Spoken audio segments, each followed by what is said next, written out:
হলাম আমি। ব্লগ করিস ভাই।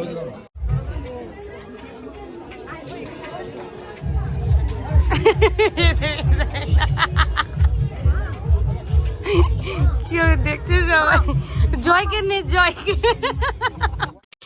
হে guys, welcome back to my channel. তো যেদিন বিদায় হয় বোনের, সেদিনের ব্লগটা ছাড়লাম আর বউ ভাতের ব্লগটা একসাথেই, কারণ ছাড়তে একটু লেট হলো, টাইম পাইনি এডিট করার। তো এই যে রেডি করানো হচ্ছিল তাড়াতাড়ি।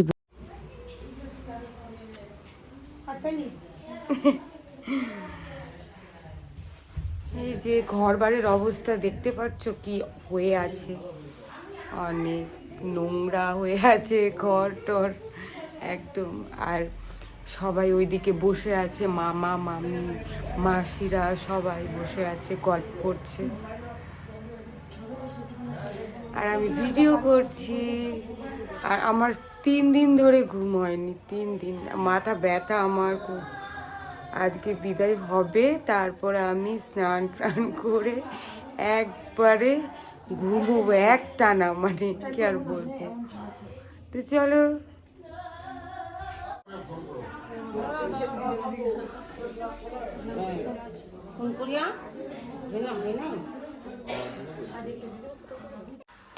তো দেখতে পাচ্ছ বোনকে বিদায় দেওয়ার পর এখানে আমি তত্ত্ব সাজাতে বসে পড়েছিলাম আর তাড়াতাড়ি করছিলাম যাতে দেরি না হয়।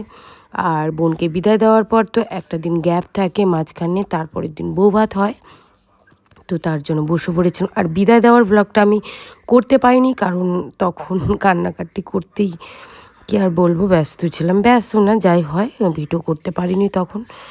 আর অনেক কিছুই আমি ভিডিও করতে পারিনি। আর এগুলো সব তত্ত্ব আমি সাজিয়েছি আর সব কিছু এনে দিয়েছিল তোমাদের দাদাভাই, এনে দিয়েছিল। আর এই যে কেমন সাজানো হয়েছে জানি না, যতটুকু পেরেছি সাজিয়েছি। তো অনেক কিছুই আমি ভিডিও করতে পারিনি, যেমন এই যে বর এলো, বরণ করা নিয়ে, এটাও আমি ভিডিও করতে পারিনি। সো গাইস, আমরা এখন বেরিয়ে পড়েছি, এখন যাচ্ছি আমরা বৌভাতে। এই যে গাড়ি চলে এসেছে আমাদের। বৌভাত হয়ে গেছে, চুপ কর, বৌভাত হয় বুঝলি। ইস, এখানে ছবি তোলাতুলি হচ্ছে আমাদের। ধর তো বিট্টু, একটু ফোনটা ধর, ক্যামেরার সামনে দেখছিস তো, তারপরে ও ক্যামেরার সামনে রাখবি।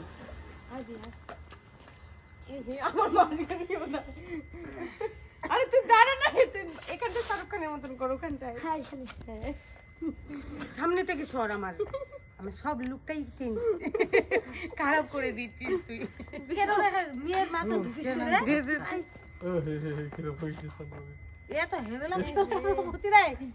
আমার মোবাইলটা দিয়ে তুলে দে, আইফোন দিয়ে তুলে, আমার মার সাথে তুলে দে তো বাবু।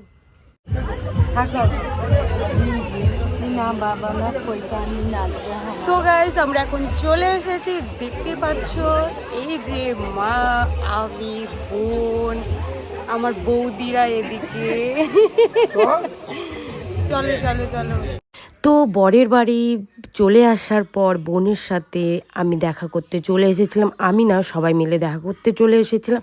আর দেখতে পাচ্ছ বোনের শাশুড়ি এসে আমার সাথে গলা মেলালো, কারণ বোনের শাশুড়ি খুবই ভালো, আন্টি আন্টি করে ডাকি আমি। আর আমাদের 3 বোনকে মেয়ের মতো একদম ভালোবাসে। আর ভাগ্য করে আমার বোন এরকম শ্বশুরবাড়ি পেয়েছে, কি আর বলবো, শ্বশুর শাশুড়ি সবাই ভালো। আর আমার বোনের পর খুবই ভালো, আর আমার ছোটো ভাইয়ের মতো একদম।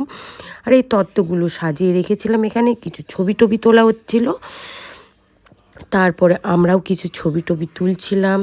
এই যে তোমাদের দাদাভাইও এখানে দাঁড়িয়েছিল, আমি জোর জবরদস্তি দাঁড় করিয়ে রেখেছিলাম, কারণ আমার দাদারা ওকে ডেকেই যাচ্ছিল সাইডে, কেন জানি না, নিশ্চয়ই পার্টি করার জন্য। এই যে আমার বোন তো সেই খুশি। আর এই মেকআপটা আমার বোন বৌভাতের মেকআপটা নিজেই করেছে। আর সব মেকআপ, বিয়ের মেকআপ, হলুদের মেকআপ, তারপর যে শ্যুট হয়েছিল হলুদের আগের দিন, সেই মেকআপটাও আমি করে দিই। আমাদের নিয়ম হচ্ছে এখানে, এই যে ভাই হয় এটা আমার, অল্প করে দে, হয়েছে।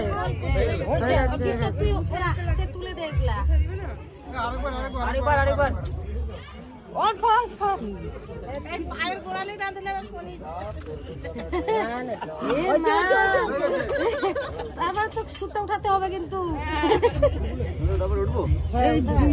এবার হাতে না হাতে দুই হাত দুইজনে না ওটা দুই কিন্তু ভালো করে ধরো এটা তারপরে আমি জলটা ধর ওটা রাখো তোমরা রাখো দুধটাও রাখো বিষয়গুলো তুই দে ওদের হাতে উঠা দে না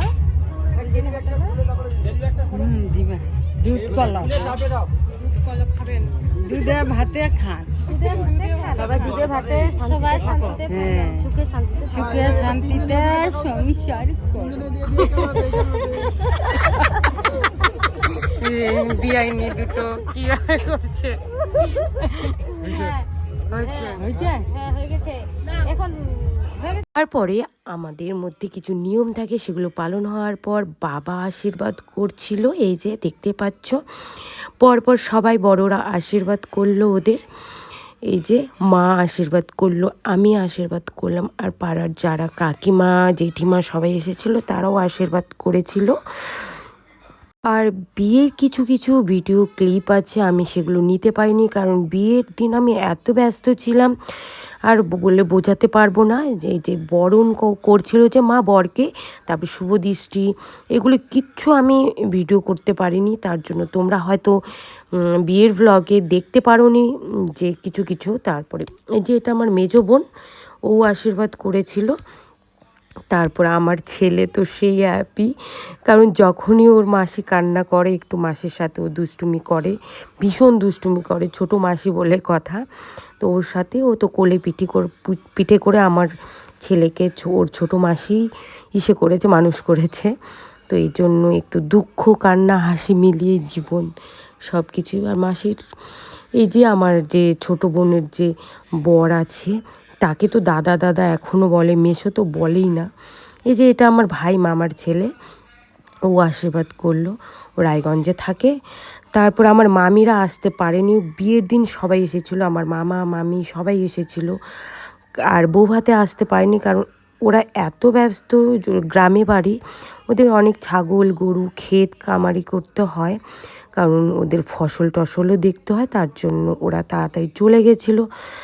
তারপর কি বলবো, তারপরে আমার বড় মামার মেয়ে আর আমার মেজো মামার ছেলেই শুধু ছিল এখানে। আমি আর তোমাদের দাদা ভাই আশীর্বাদ করলাম যে ভালো থাকো তোমরা, ভালোভাবে সংসার করো, আর খুব সুখে থাকো, যতই ঝগড়াঝাটি হোক কিন্তু ভালোবেসে তোমরা দুজনের সাথ ধরে থেকো, তাই না? এটাই তো নিয়ম, ঝগড়াঝাটি সংসারে হবেই, কারণ অনেকগুলো বাসন যদি এক সংসারে থাকে, মানে এক জায়গায় থাকে, একটু তো টোকাটুকি, একটু তো আওয়াজ হবে, তাই না? তাই মানিয়ে গুছিয়ে চলতে হয়। আর এত কম সময়ের মধ্যে ওদের বিয়েটা হয়েছে, তার জন্য বেশি মানে যতটুকু পেরেছি আমরা দুবারই মিলে আয়োজন করেছি। আর খুব কম সময়ের মধ্যে বিয়েটা হয়েছে, 2-3 দিনের মধ্যে, মানে কি আর বলবো, অনেক কথা বলতে গেলেই, কিন্তু খুব ভালোভাবে হয়েছে বিয়েটা। তারপর দেখতে পাচ্ছ এখানে আমরা খাওয়া দাওয়া করিনি, তার মাঝখানে আমরা ডান্স করতে আরম্ভ করে দিয়েছিলাম। বউ নিয়ে চলে এসেছিলাম ডান্স করাতে, ওকেও, আমার বোনকে নিয়ে, আমার মেজো বোন, আমার জেঠুর ছেলেগুলো মিলে সবাই মিলে ডান্স করছিলাম। আর তারপরে আমার বোনের শাশুড়ি শ্বশুর সবাই ডান্স করতে চলে এসেছিল। এই যে ওরাও একদম খুব ফ্র্যাঙ্কলি, ও শ্বশুর বাড়ি খুব ফ্র্যাঙ্কলি সবাই। এই যে আমার বাবা, আমার যে আছে জামাই যে আছে, মানে আমার বোনের যে বর আছে, ওর মাসি আছে, ওদের সাথে ডান্স করতে শুরু করে দিয়েছিল, দেখতেই পাচ্ছ। আর আমিও মাঝখান থেকে একটু কোমর হিলিয়ে দিয়েছিলাম। এই যে বৌমা আর শাশুড়ি মিলে ডান্স করছিল, আমি বলছিলাম তো শাশুড়িকে নিয়ে একটু ডান্স কর। ওর শাশুড়ি ভীষণ ভালো ডান্স করে, আর এত ফ্র্যাঙ্কলি, খুবই ভালো লাগে আমার। এরকম মাসি মা আন্টি এসব খুব ভালো লাগে, এরকম যাই এনজয় করবে। আর এরকম কাকিমা জেঠিমা থাকে না, যারা মানে কিছু হবে না, কোনো একটা হবে না, পাড়া প্রতিবেশী কী করলো না করলো, শুধু কূটনৈতি বুদ্ধি থাকবে, ওরকম মহিলা আমার একদম পছন্দ লাগে না। যে অন্যের ঘরে কিছু দেখে না, মানুষের ঘরে কি হয় সেটা দেখতে যায়। সো গাইস, আমরা এখন খেতে বসে পড়েছি, দেখতে পাচ্ছ। বউ বড় খেতে বসে পড়েছে আমাদের সাথে। এই যে তোমাদের দাদাও খেতে বসে পড়েছে, তারপরে তোমাদের সুন্দরীও খেতে বসে পড়েছে। সুন্দরী যে তো চলো খাওয়া যাক তাহলে ভালো মতো।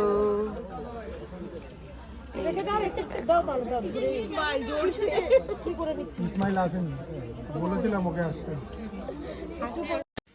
তো বোনের বউ ভাতে অনেক আনন্দ এনজয় করতে করতে অনেক লেট হয়ে গেছিলো আর রাতও হয়ে গেছিলো। তো আমরা তাড়াতাড়ি ঝটপট করে খেতে বসে পড়েছিলাম।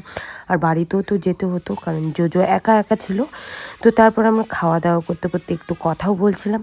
তো ব্লগটা কেমন লাগলো তোমরাও জানিও, আর ভালো থেকো, সুস্থ থেকো তোমরাও। Bye bye.